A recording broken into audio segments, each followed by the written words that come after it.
Hi friends, ಇವತ್ತಿನ Almatti dam ನೀರಿನ ಮಟ್ಟ ಮತ್ತು ಒಳಹರಿವು ಸಂಪೂರ್ಣ ಮಾಹಿತಿಯನ್ನು ನಾವು ತಿಳಿಸುತ್ತೇವೆ.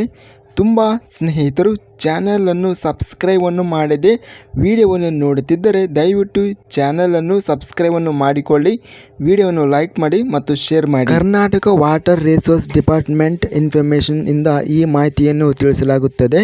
ಆಲಮಟ್ಟಿ ಡ್ಯಾಮ್ ನೀರಿನ ಮಟ್ಟ ವಿವರಗಳು. ಫುಲ್ ರಿಸರ್ವೇರ್ ಲೆವೆಲ್ 1704.81 ಅಡಿ ಇದೆ. ಇಂದು ಪ್ರೆಸೆಂಟ್ ರಿಸರ್ವೇರ್ ಲೆವೆಲ್ 1697.29 ಅಡಿ ಸ್ವಲ್ಪ ಏರಿಕೆ ಆಗಿದೆ. ಗರಿಷ್ಠ ಜಲಾಶಯ ಸಾಮರ್ಥ್ಯ 123.08 TMC ಇದೆ.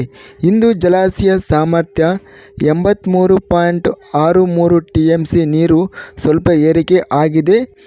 ಇವತ್ತಿನ ಜಲಾಶಯದ ನೀರಿನ ಒಳಹರಿವು ಬಂದು 19,919 ಕ್ಯೂಸೆಕ್ಗಳು ನೀರಿನ ಒಳಹರಿವು ಇನ್ಫ್ಲೋ ಅನ್ನೋದು ಆಗಿದೆ. ಮಳೆ ಕಡಿಮೆ ಆಗುವುದರಿಂದ ಇಂದು ಒಳಹರಿವು ಇಳಿಕೆ ಅನ್ನೋದು ಆಗಿದೆ. ನೀರಿನ ಹೊರಹರಿವು ಬಂದು 3,980 ಕ್ಯೂಸೆಕ್ಗಳು. ಜಲಾಶಯಕ್ಕೆ ಇವತ್ತಿಗೆ 72% ನೀರು ಸೇರಿದೆ.